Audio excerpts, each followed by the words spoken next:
पाकिस्तान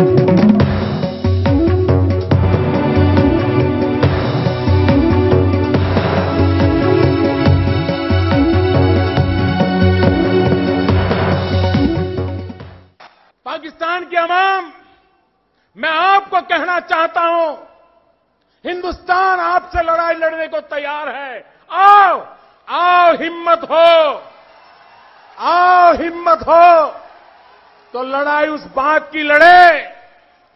आइए हम गरीबी को खत्म करने का काम करें, आप अपने देश में गरीबी को खत्म करने का काम करें, हम दोनों लड़ाई लड़े। देखते हैं सबसे पहले अपने देश की गरीबी कौन खत्म करता है। आओ, पाकिस्तान की आवाम इसको पसंद करेगी। नमस्कार, मैं रवीश कुमार। सबने प्रधानमंत्री के इस भाषण की तारीफ की थी, लेकिन जल्दी यह ऐतिहासिक भाषण भुला दिया गया। सर्जिकल स्ट्राइक को लेकर दोनों तरफ देशभक्ति और देशभक्ति के नाम पर उन्माद की ऐसी हवा बांधी गई कि सवाल करने वालों को सीधे गद्दार घोषित किया जा रहा है। कई जगहों पर स्ट्राइक की कामयाबी के राजनीतिक तेवरों वाले पोस्टर लगाए गए हैं। इन पोस्टरों के हवाले से स्ट्राइक के राजनीतिक इस्तेमाल पर बयानबाजी होने लगी है। हमारे सहयोगी अखिलेश शर्मा के अनुसार प्रधानमंत्री ने कहा है कि जो अधिकृत हैं वही सर्जिकल स्ट्राइक पर बयान दें, फालतू बयानबाजी ना हो। अखिलेश की खबर है कि सर्जिकल स्ट्राइक की कामयाबी पर रक्षा मंत्री मनोहर पर्रिकर का आगरा और लखनऊ में सम्मान किया जाएगा। फैसले के लिए पीएम और सेना को बधाई दी जाएगी। दोनों तरह की खबरें साथ साथ आती हैं। तीसरी खबर कमाल खान ने बताई है कि इस बार लखनऊ में आतंक का रावण बनेगा, जिसका दहन प्रधानमंत्री करने वाले हैं। प्रधानमंत्री मोदी ने केरल के भाषण में पाकिस्तान की जनता से गरीबी के खिलाफ जंग में आगे आने का आह्वान किया। आज पाकिस्तान की संसद में प्रधानमंत्री वहां के नवाज शरीफ ने कहा कि गरीबी की बात करते हैं और खेतों में टैंक भेज देते हैं। मीडिया ने 2-4 पाकिस्तानी कलाकारों को लेकर बहस पूरे देश पर थोप दी। इधर से कलाकार उधर भगाने की बात पर हंगामा होने लगा और उधर से टीवी के बक्से में पाकिस्तानी सेनाधिकारी बहस के लिए आने लगे। जमाने से जय जवान जय किसान की जोड़ी में ही हम किसान और सेना को देखते रहे हैं। ये तस्वीर पंजाब के साहिबान गांव के जसवंत सिंह की है। मंगलवार को अपने 5 साल के बेटे जसकर्ण को बाहों में भरकर नहर में कूद गया। चश्मदीदों ने ऐसा बताया है। इन्हीं जय किसानों के घर से आपके जय जवान आते हैं, लेकिन 10 लाख के कर्जे से दबा यह किसान अपने बेटे को सीने से लगाए नहर में कूदा। लाखों करोड़ का कर्ज उद्योग जगत के लोगों पर है। क्या आपने कभी सुना है कि इनमें से कोई अपने बेटे को सीने से लगाए नहर में कूद गया? सुना है तो वो जो भागा है, और भागा भी तो लंदन गया है। जसवंत की एक बेटी है जो स्कूल जाती है और पत्नी है। 1.5 एकड़ जमीन है। जय जवान का साथी जय किसान आत्महत्या कर रहा है। टीवी देशभक्ति पैदा करने के नाम पर कुछ लोगों को शत्रु बना रहा है और कुछ लोगों को देशभक्त। इसे रोकना ना तो मेरे बस में है ना आपके बस में। टीवी अब प्रोपेगेंडा मशीन है और आप उसके चारा। ऐसा नहीं है कि मीडिया में किसानों की आत्महत्या की खबरें नहीं आती रहती हैं, लेकिन जब जरूरत से ज्यादा टीवी पर गोली बंदूक चलाने की पुरानी रिकॉर्डिंग चलने लगे तो समस्या है। इस समस्या का एहसास तब होगा जब आप किसी समस्या से घिरे होंगे, आवाज लगाते रहेंगे कि मीडिया आएगा, मगर टीवी खोलेंगे तो वही गोली बंदूक चलाने की पुरानी रिकॉर्डिंग चल रही होगी हफ्तों और महीनों। गांव के ही लोग शहीद हो रहे हैं, गांव के ही लोग आत्महत्या कर रहे हैं, शहर के लोग युद्ध के नाम पर वीडियो गेम खेल रहे हैं। बहरहाल प्रधानमंत्री मोदी की इस बात को बहस के केंद्र में कैसे लाएं कि गरीबी कुपोषण के खिलाफ जंग हो, बातचीत का एक माहौल बने। पाकिस्तान के अखबार एक्सप्रेस ट्रिब्यून की खबर है 21 जून 2016 की। तब पाकिस्तान की गरीबी पर मल्टी डायमेंशनल रिपोर्ट प्रकाशित हुई थी, जिसके अनुसार दावा किया गया कि 2004 में 55% लोग गरीबी रेखा से नीचे थे वहां, लेकिन 2015 तक 29.5% ही गरीब रह गए। 10 में से 4 पाकिस्तानी अत्यंत गरीबी में रहते हैं, यानी 40% पाकिस्तानी गरीबी रेखा के नीचे हैं। बलूचिस्तान में सबसे अधिक लोग गरीब हैं और इसका एक जिला है किला अब्दुल्ला, जहां 97% लोग गरीब हैं। फाटा के इलाके में 4 में से 3 लोग गरीब हैं और सिंध की 43% आबादी अत्यंत ही गरीब मानी जाती है। उस रिपोर्ट के अनुसार पाकिस्तान में 60.6% आबादी के पास रसोई गैस तक नहीं है। 48.5% स्कूल की शिक्षा पूरी नहीं कर पाते बच्चे। 38% आबादी एक कमरे के मकान में रहती है।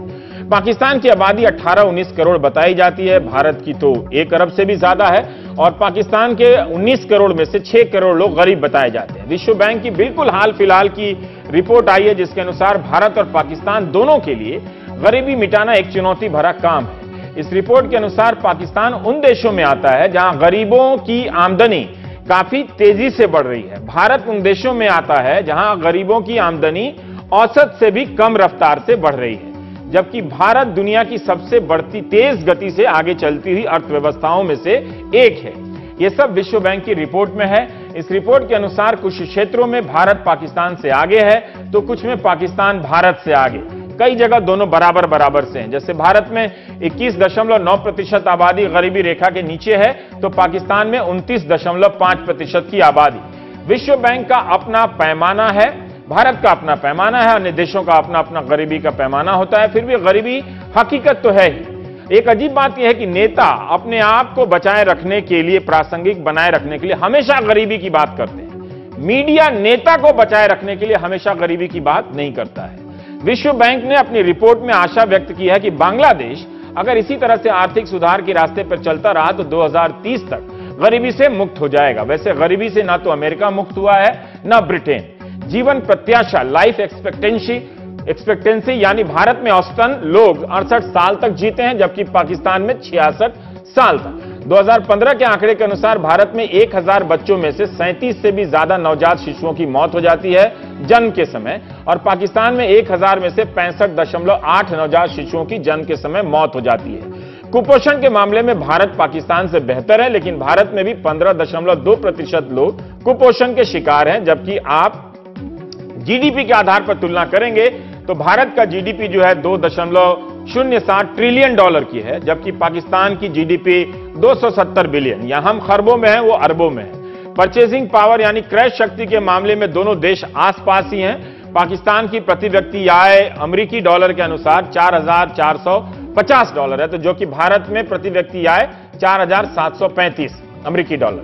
भारत में 100 में से 74 व्यक्ति के पास मोबाइल फोन है, पाकिस्तान में 73 व्यक्ति के पास मोबाइल फोन है। किस आधार पर मोबाइल फोन आजकल सूचकांक बनता जा रहा यह मुझे नहीं पता, लेकिन जिक्र करने में क्या हर्ज है। भारत और पाकिस्तान जब गरीबी से जंग करेंगे तब उन्हें सेना पर खर्च होने वाले बजट पर भी गौर करना होगा। भारत जीडीपी का 2.42% सुरक्षा पर खर्च करता है, तो पाकिस्तान 3.57%। बुधवार को स्वराज अभियान की याचिका पर सुप्रीम कोर्ट ने महाराष्ट्र में कुपोषण से होने वाली बच्चों की मौत के मामले में काफी सख्त टिप्पणी की। कोर्ट ने कहा कि आपको क्या लगता है, हम यहां मजे लेने के लिए बैठे हैं। कोर्ट की यह टिप्पणी बता रही है कि हताशा कितनी गहरी होती जा रही है। अच्छा है कुपोषण के शिकार लोग ट्विटर के टाइमलाइन पर नहीं है, वरना रोज रोज नेगेटिव बातों से मुल्क का मिजाज खराब कर देते हैं। सुप्रीम कोर्ट ने कहा है कि हमने मीडिया रिपोर्ट देखी है कि महाराष्ट्र में 500-600 बच्चों की कुपोषण से मौत हुई है। आपको लगता है कि बड़ी जनसंख्या वाले देश में कुछ लोगों के कुपोषण से मरने पर कोई फर्क नहीं पड़ता है। पाकिस्तान के डॉन अखबार की अक्टूबर 2015 की खबर है कि सिंध प्रांत के एक जिले में 143 बच्चे कुपोषण से मर गए। इसी अखबार की फरवरी 2016 की खबर है उसी जगह से कि 4 महीने के भीतर कुपोषण के शिकार 2599 बच्चे अस्पतालों में दाखिल किए गए। दुनिया भर में आर्थिक अंतर बढ़ता जा रहा है, असमानता बढ़ती जा रही है। 1% लोगों के कब्जे में आधी दुनिया के बराबर की संपत्ति आ गई है। गरीबी से असली लड़ाई तो उन 1% अमीरों से होनी चाहिए, लेकिन फिर भी जब बात हो गई है तो इस हंगामे में क्या जोखिम उठाया जा सकता है कि भारत और पाकिस्तान मिलकर गरीबी से जंग का ऐलान कर दें और प्राइम टाइम में बात करें कि किस तरह से वो ऐलान हो। तो हर्षमंदर साहब हैं हमारे साथ अहमदाबाद से, और इदी साहब हैं हमारे साथ पाकिस्तान से, कराची से। आप दोनों का बहुत बहुत स्वागत। इदी साहब, मैं आपसे ही जानना चाहता हूं कि आमतौर पर जब मैं पाकिस्तान के अखबारों को देख रहा था तो बहुत कम घटनाएं ऐसे गरीबी की रिपोर्ट की गई हैं, जितनी मैं देख पाया कम समय में। मैं ये जानना चाहता हूं कि अगर दोनों मुल्कों को प्रधानमंत्री के आह्वान के अनुसार गरीबी के खिलाफ आवाम को अगर एकजुट किया जाए तो आपके हिसाब से आपके मुल्क में ये सब मुद्दे किस तरह से उठते हैं और किस तरह का जनमत इनके आसपास बनता है, अगर आप उसकी तस्वीर पेश कर सकें तो हमें भी आइडिया हो, फिर हम हर्षमंदर साहब से भी बात करेंगे। बहुत बहुत शुक्रिया आपका रवीश कुमार साहब, आपने मुझे मौका दिया इस प्रोग्राम में आने का। देखें, गुर्बत एक ऐसा इशू है दोनों ममालिक, बल्कि साउथ एशिया के तकरीबन तमाम ममालिक के अंदर, और यहाँ पे जो गुर्बत की जो सतह है वो इतनी इंतहाई जो है वो पस्त है कि हमें सर्विसेज सेक्टर से गवर्नमेंट सेक्टर में जो सर्विसेज सेक्टर हैं वो इंतहाई वीक हैं, कमज़ोर हैं, और जितना आप रूरल एरिया के अंदर जाएंगे उतना ही ज़्यादा कमज़ोर हैं। सिटीज़ में अभी भी कुछ जो है वो सर्विसेज मिल जाती हैं, लेकिन रूरल सेक्टर में जाते हैं तो बिल्कुल ही इंतहाई कमज़ोर होता है, और लोगों का सारा ध्यान जो सर्विसेज सेक्टर से, जो हेल्थ की, एजुकेशन के लिए जो है वो शहरों की तरफ रुजू करते हैं। और हमारा इंफ्रास्ट्रक्चर पाकिस्तान का और इवन इंडिया का भी जो हम मीडिया में देखते हैं और जो रिपोर्टें पढ़ते हैं साफ की और दूसरी जो रिपोर्टें आती हैं सर्विस सेक्टर की, तो हमें इंतहाई दुख होता है कि हम आज इतने 21वीं सदी में जब अमेरिका जो है वो मार्स और दूसरी जगहों पे लैंडिंग कर रहा है, और इनकी एक 5% आबादी जो है वो दुनिया के जो है वो मेजॉरिटी रिसोर्सेज को जो है वो एंजॉय करते हैं, और हम जो है वो अपने रिसोर्सेज जो है वो जनरेट नहीं करते हैं। हम अपनी चीज़ों को जो है वो, हमारी तरजीहात जो है वो हथियारों की तरफ है, जंगी जुनून हम फैलाते हैं अपने मीडिया के अंदर, और इनसे जो है वो सियासतदानों का इंटरेस्ट जुड़ा हुआ होता है, उनको कमीशन मिलता है हथियार खरीदने से, उनको जो है वो, और फिर जो नेशनल सिक्योरिटी की वजह से हम इन्वेस्टिगेशन नहीं कर सकते, कोई जो है वो पूछ नहीं सकता कि कौन सी चीज़ कितने में खरीदी गई। तो ये जो है वो, ये धंधा जो है वो, ये पाकिस्तान इंडिया जब से बने ये शुरू है, और इसको जब तक हम लोग मिल के नहीं रोकेंगे ये चलता ही रहेगा, और हमें आपस में मिल के आखिर में ये फैसला करना ही होगा कि हमारी आपस की दुश्मनियां ख़त्म करें, और जो हमारे मसाइल हैं जिसमें गुर्बत है, बेरोज़गारी अनएम्प्लॉयमेंट है, और जो बहुत सारी सिक्योरिटी के इश्यूज़ हैं, एक दूसरे के मिलिटेंट्स को सपोर्ट करना और उनके ज़रिए जो है वो पॉलिटिक्स करना, इससे बहुत ही नुकसान होता है। और हकीकी जो असल इश्यूज़ हैं, जो रियल इश्यूज़ हैं, जो हम सब फेस करते हैं, उनको कोई भी डिस्कस करने के लिए तैयार नहीं, क्योंकि उस पर पैसा खर्च होना है, और जब पैसा खर्च उन पर होता है, लोग डिमांड करते हैं, तो इनकी जो है वो दुकानें बंद होती हैं। और जो है वो बहुत सारे मगरिबी ममालिक की जो है वो शुरू से कोशिशें रही हैं कि दुनिया के अंदर जो इश्यूज़ हैं, जो पॉलिटिकल इश्यूज़ हैं, उनको हाईलाइट किया जाए और ऐसे इश्यूज़ रखे जाएं ताकि जो है वो उनको असला बेचने का जो है वो जवाज़ मिलता रहे, और ये हमेशा से जो है वो इस तरह की हरकतें करते रहे हैं। इदी साहब, मेरा एक सवाल है, मैं वैसे जानने के लिए समझना चाहता हूं अपने दर्शकों के लिए, कि जैसे हिंदुस्तान में बहुत सारी योजनाएं हैं, कुछ योजनाएं अच्छी हैं, कुछ चलती हैं, कुछ नहीं चलती हैं, लेकिन उसको लेकर कोर्ट तक हमारी सिविल सोसाइटी के तरह तरह के अंग हैं जो कोर्ट तक सरकारों को चुनौती देते रहते हैं, बहस होती रहती है। आजकल प्राइम टाइम टेलीविजन में ये बहस ना होती हो, लेकिन ये एक लड़ाई चलती रहती है सिविल सोसाइटी के कार्यकर्ताओं की तरफ से, एनजीओ की तरफ से। मैं वहां जानना चाहता हूं कि गरीबी के सवाल पर, कुपोषण के सवाल पर, मेल न्यूट्रिशन के सवाल पे, या फिर बेसिक हेल्थ स्कीम के सवाल पे, राइट्स के सवाल पे, वहां पर सिविल सोसाइटी जो एनजीओज वगैरह हैं, जो वो कितनी मजबूत हैं, क्या वो लड़ती हैं, क्या वहां के बाकी जो मिडिल क्लास है, जो लोग हैं, उनका इस तरह के मसलों पर तवज्जो रहता है। मैं ये जानना चाहता हूं कि आखिर जब इदी साहब का इंतकाल हुआ तो नेशनल स्टेडियम की मैं तस्वीरें देख रहा था कि इतने सारे लोग आए, तो जरूर कोई इसी हंगामे के बीच में कोई एक आदमी गरीबी के लिए काम कर रहा है, वो नायक बन रहा है, तो इसका मतलब है कि इन सब विषयों की गुंजाइश है, वो खत्म नहीं हुई है। हाँ बिल्कुल, हमारे यहाँ जो है वो जो गुर्बत का इशू है, पॉवर्टी का इशू है, अनएम्प्लॉयमेंट का इशू है, और उससे रिलेटेड जितने भी इश्यूज हैं उस पर डिस्कशंस होती हैं, लेकिन अनफॉर्चुनेटली मीडिया उनको इतना इम्पोर्टेंस नहीं देता।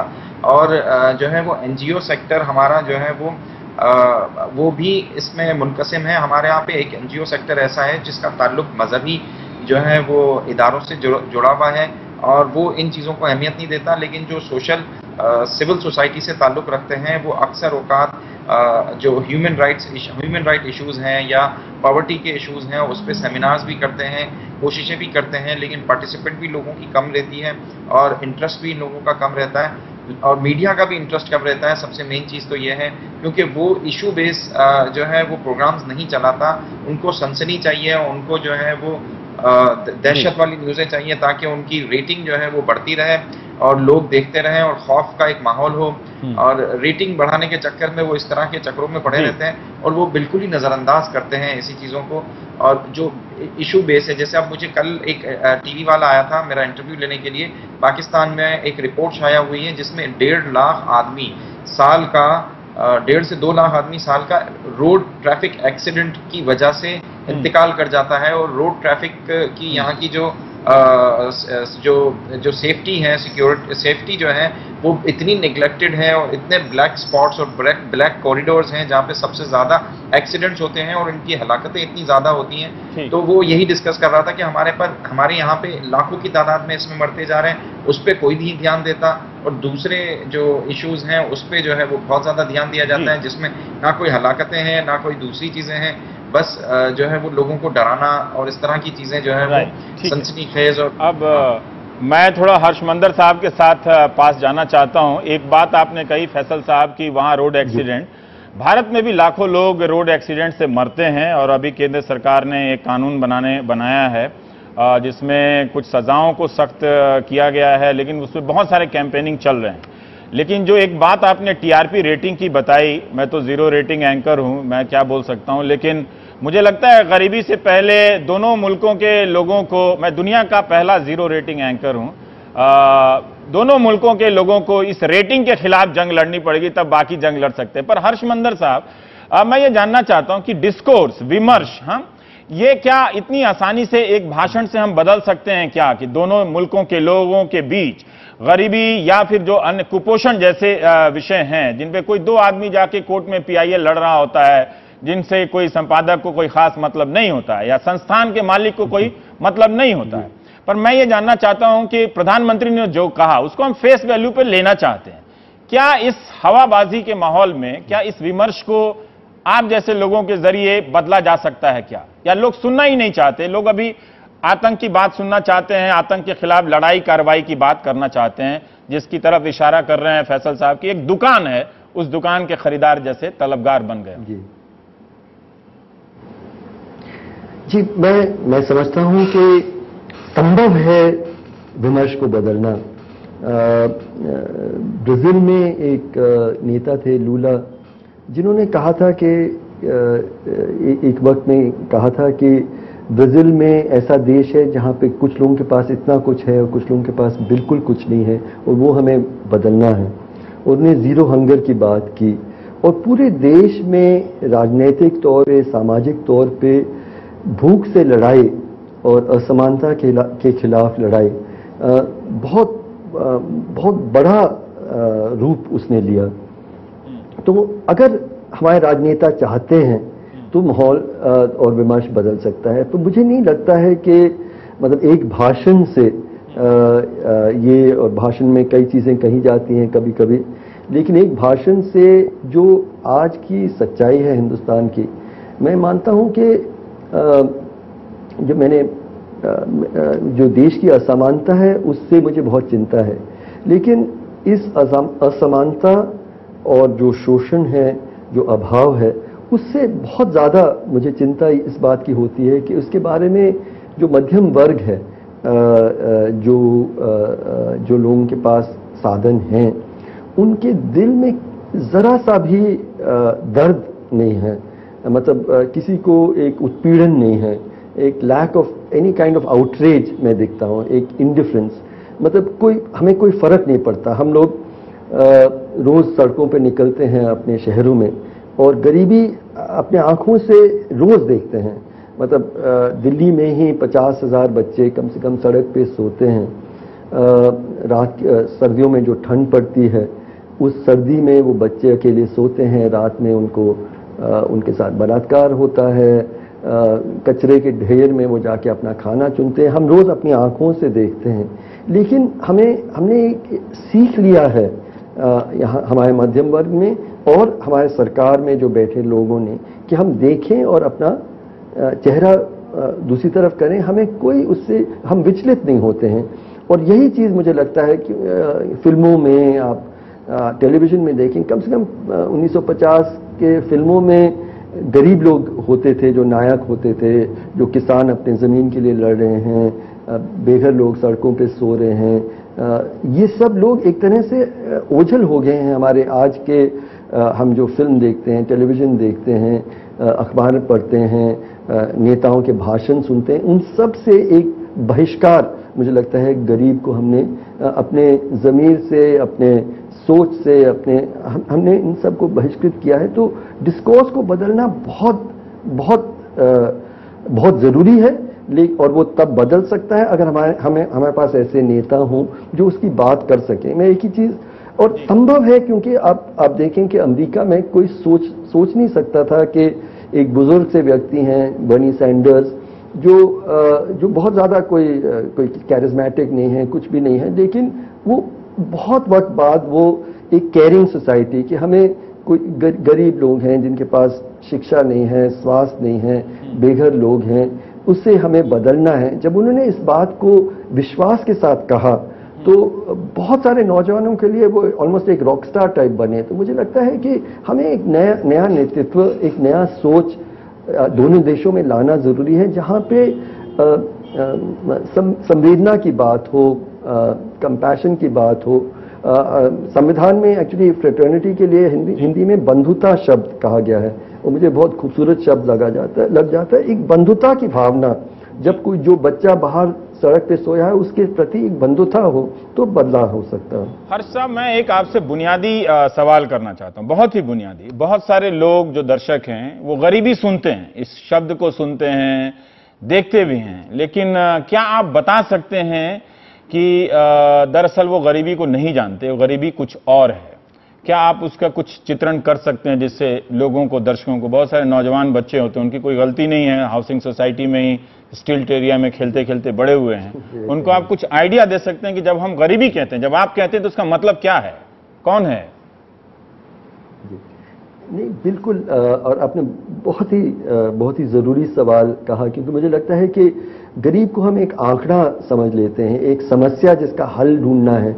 इंसान हैं जो इससे गुजर रहे हैं वो हम भूल जाते हैं, और हम जैसे ही इंसान हैं, हम जैसे ही उनके दिल में दर्द है, उनके मन में आकांक्षाएं हैं, ये हम भूल जाते हैं। मैं एक दो चीज़ें उदाहरण के तौर पे, कुछ मुसहर बहनों के साथ कुछ वर्ष पहले मेरी बातचीत हो रही थी और उन्होंने कहा कि कई चीज़ों के बारे में बात कर रहे थे। फिर उन्होंने कहा कि आप जानते हैं कि सबसे मुश्किल शिक्षा जो हमें अपने बच्चों को देना पड़ता है वो क्या है? तो मैंने कहा क्या? तो उन्होंने कहा कि भूखा कैसे सोया जाए, उसकी शिक्षा हमें अपने बच्चों को देना पड़ता है। फिर मैं अपनी बेटी के बारे में सोचने लगा कि क्या जिंदगी मुझे क्या दिखती अगर मुझे वो शिक्षा अपनी बेटी को देना पड़ता। फिर वो बताए कि कई दिन ऐसे होते हैं जहाँ पे एक दाना अनाज घर में नहीं है, तो पूरा परिवार अनाज को ढूंढने निकलता है, और कहाँ उनको मिलता है, और ये यकीन नहीं आएगा आपके दर्शकों को। उन्होंने कहा कि जो गोबर में अधपका जो दाने हैं वहाँ से हम निकालते हैं, किसान ने जो फसल काटा है उसमें कुछ दाने गिरे हैं वो हम इकट्ठा करते हैं, फिर हम उसको रात को, अगर पूरा परिवार ने शायद एक मुट्ठी भर अनाज ढूंढा हो, फिर हम उसको पकाते हैं, फिर खाते हैं, और बच्चा का पेट खाली है तब हम उसको समझाते हैं कि बेटे आपको सीखना पड़ेगा जिंदगी में।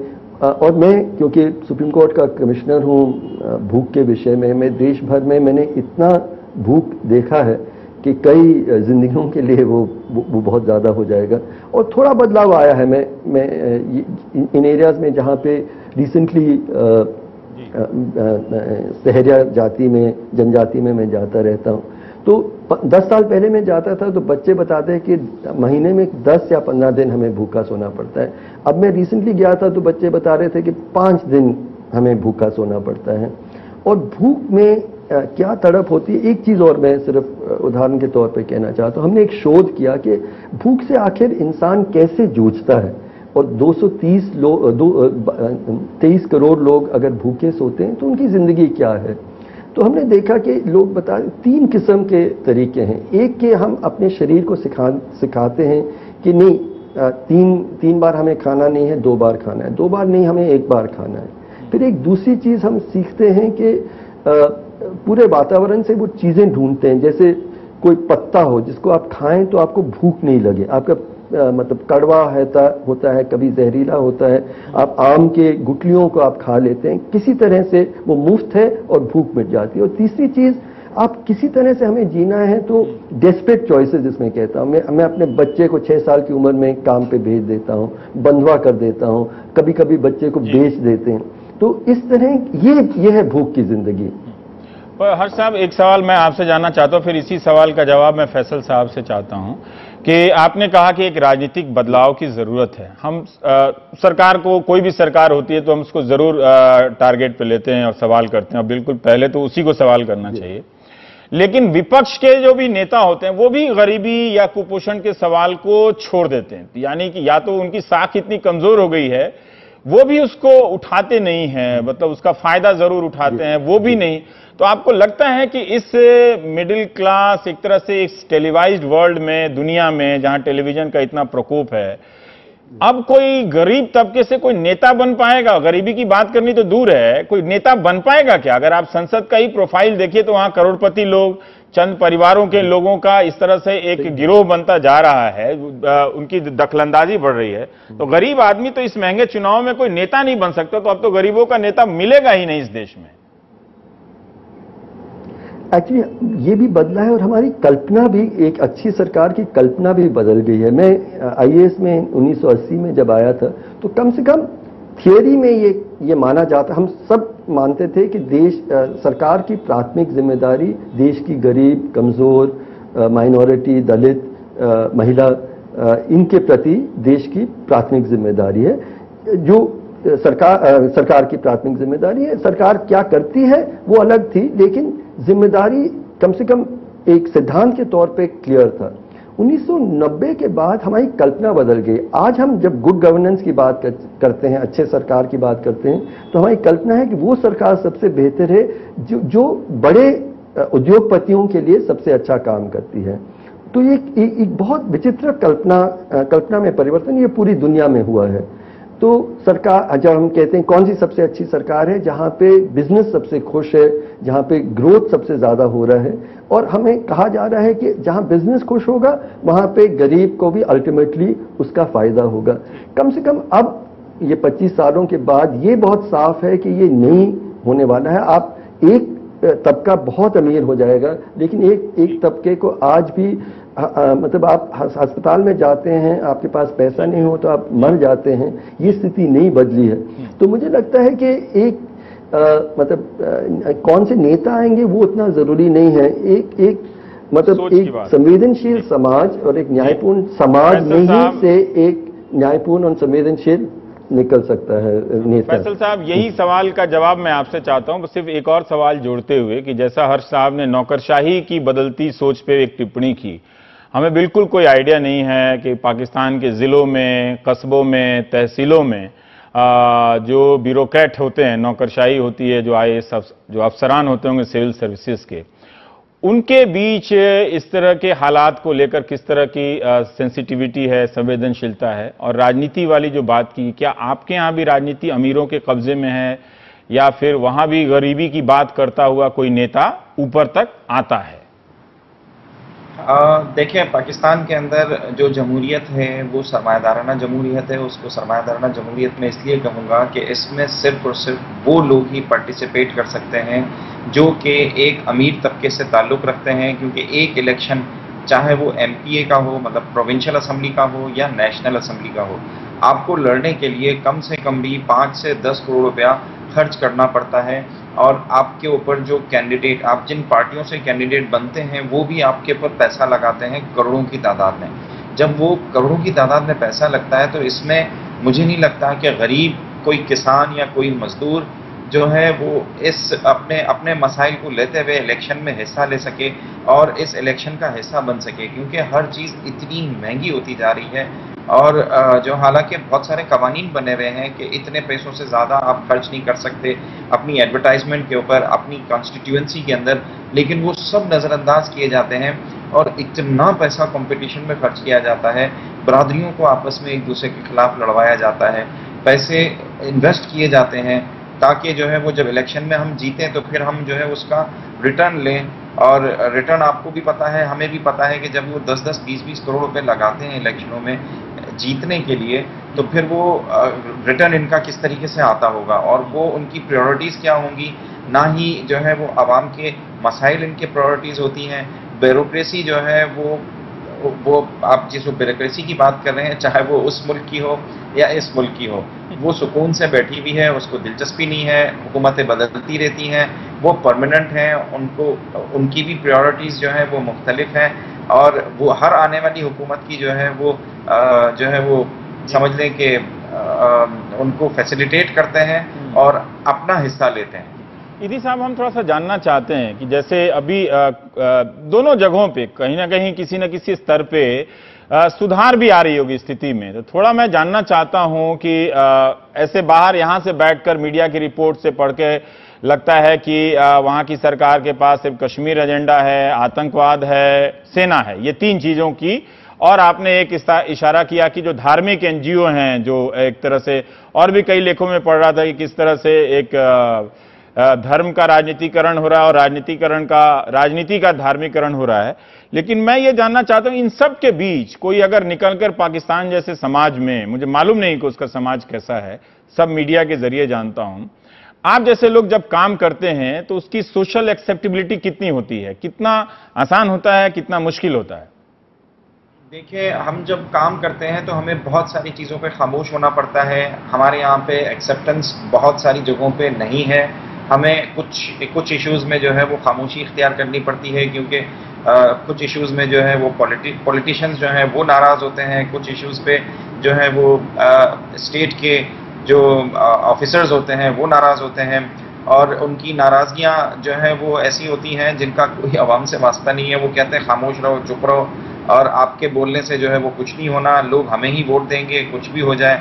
और एक ऐसा जो है वो सिस्टम चल पड़ा है हमारे ममालिक के अंदर, दोनों ममालिक, साउथ एशिया पूरा जो है वो इसी जो है वो मसाइल का शिकार है। और हम सबको जो है वो मिलके इसको सोचना होगा कि इस सरमायादाराना जमहूरियत हो या जो भी डिक्टेटरशिप आती है, और उस डिक्टेटरशिप के भी जो मकासद होते हैं उनको भी जो है वो भी अवामी मकासद नहीं होते। उनसे जो है वो कभी भी किसी डिक्टेटरशिप के अंदर हमारे भी जो है वो अवामी हालात बेहतर नहीं हुए।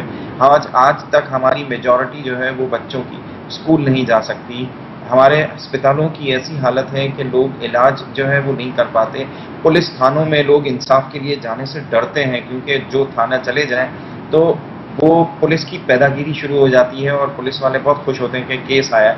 और जो है वो अक्यूज्ड अगर है उसमें 3 होंगे तो वो 13 आदमियों को उठाते हैं और बाकी 10 आदमियों से जो है वो पैसे और तोड़ जोड़ करते हैं, उनको छोड़ते हैं। और ऐसा एक करप्शन वाला माहौल और सिस्टम बन गया है कि कोई सुनने के लिए तैयार नहीं, कोई मानने के लिए तैयार नहीं कि कुछ गलत हो रहा है। और ऐसी हालात यहाँ भी है, यहाँ भी थाने में लोगों की मौत हो जाती है, यहाँ भी पुलिस के तरह तरह के आरोप लगते हैं। जो आप बता रहे हैं उससे लगता है कि भारत और पाकिस्तान दो अलग अलग नाम है, काम दोनों जगहों पर एक ही हो रहा है। मतलब एक ही तरह से हो रहा है। मतलब आपको आपकी नाम की जगह ईदी की जगह अगर मैं हर्षमंदर कर दूं और हर्षमंदर साहब के नीचे अगर मैं फैसल ईदी लिख दूं तो बातों में कोई फर्क नहीं है, और मैं अपने आप को अमेरिकन बता दूं तो भी कोई फर्क नहीं है।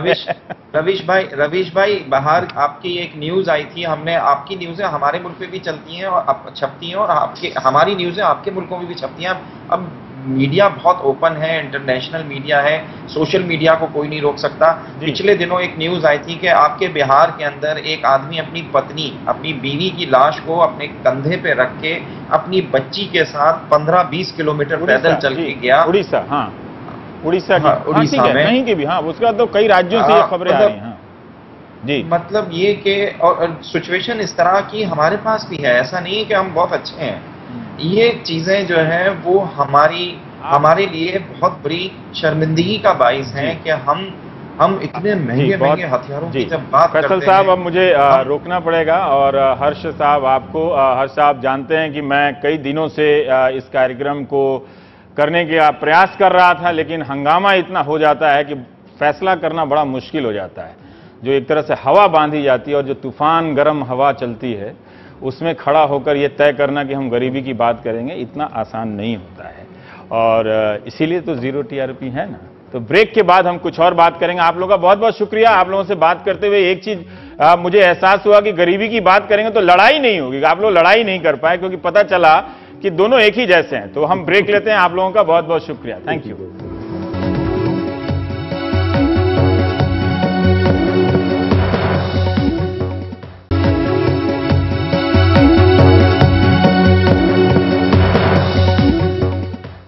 मुंबई से लगे ठाणे के 7 कॉल सेंटर में हर रोज 1 से 1.5 करोड़ रुपए की ठगी का पर्दाफाश हुआ है। इन कॉल सेंटर्स के जरिए करीब 800 कर्मचारी अमेरिका में बैठे लोगों को कई साल से झूठ बोलकर ठग रहे थे। ठाणे पुलिस ने एक छापे में 70 लोगों को गिरफ्तार किया है और 500 से ज्यादा लोगों को आरोपी बनाया है। इस गोरख धंधे का मास्टरमाइंड अमेरिका में है, जो अभी पुलिस के हाथ नहीं आया है। Ma'am, the reason behind this call is to take down your criminal attorney information, as there is a lawsuit filed under your name regarding tax evasion or tax fraud. इस कॉल सेंटर में रोज होता था करोड़ों का खेल, वो भी सिर्फ फोन पर। ठाणे पुलिस का दावा है कि अमेरिका में बैठा मास्टरमाइंड इस खेल का कप्तान था। अमेरिका से ही वो लोगों के नंबर काशीमीरा के कॉल सेंटर में भेजता था, जिसके बाद कॉल सेंटर में काम करने वाले साधारण से दिखने वाले ये युवक उन्हें फर्जी कहानी सुनाते। बातचीत का ढंग, लहजा सब अलग, बिल्कुल किसी अमेरिकी सरीखा।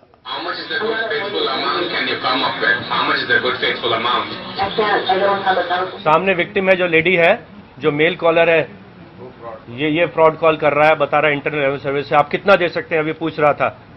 $10,000 मांगते हैं, अल्टीमेटली 3, 4, 5,000, 900, 800, 1000 पाउंड में भी उनसे सेटल करते हैं।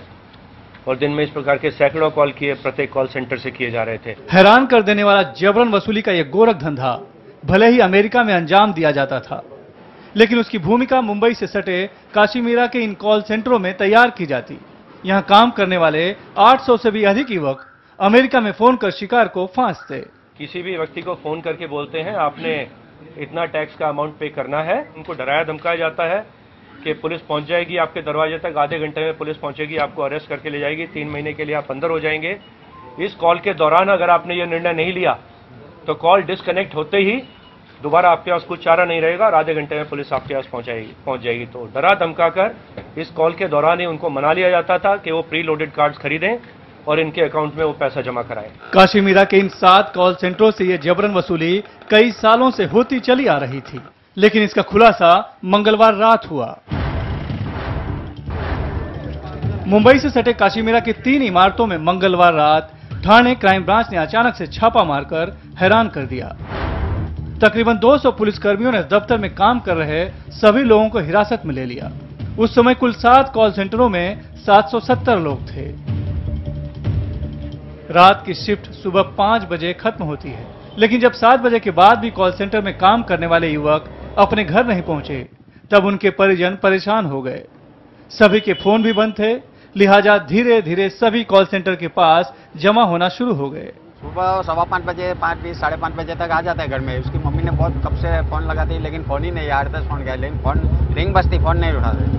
फिर मैंने इनको फोन किया, बोला तेरा बच्चा है क्या, लड़का? बोलता नहीं, हमारा भी नहीं आया है। जैसे अपने वहाँ कैसा रिकवरी एजेंसी होती है, वैसा अमेरिका में, लंदन में भी रिकवरी एजेंसी होती है, वहाँ महंगा पड़ता है।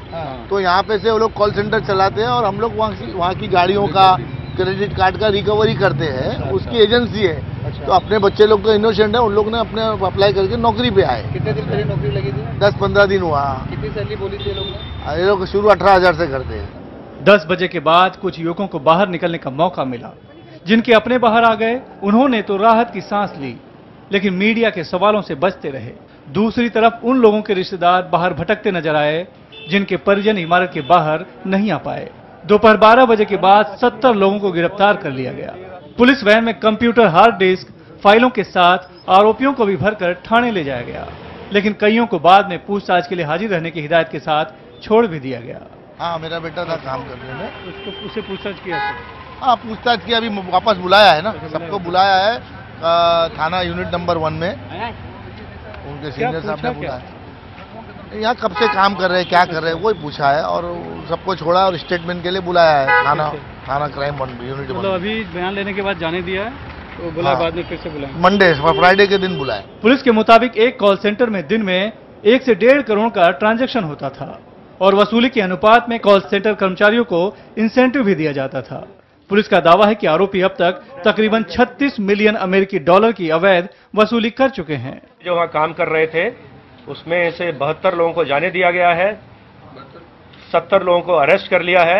72 ऐसे थे जो इनोसेंट थे, जिनकी अभी ट्रेनिंग चल रही थी, और 630 ऐसे हैं जिनको, जो हमारे आरोपी हैं, और उनको इन्वेस्टिगेशन के दौरान बुलाया जाएगा, उनका रोल वेरीफाई किया जाएगा और अगर उनके खिलाफ एविडेंस मिलती है, जैसा मैंने बताया कि एविडेंस है, तो हर एक का रोल वेरीफाई किया जाएगा और उस हिसाब से हम निर्णय लेंगे कि वो हमारा विटनेस है या इस केस में वो आरोपी रहने वाला है। मुंबई ही नहीं, पूरे हिंदुस्तान में कॉल सेंटर रोजगार का एक बड़ा जरिया है।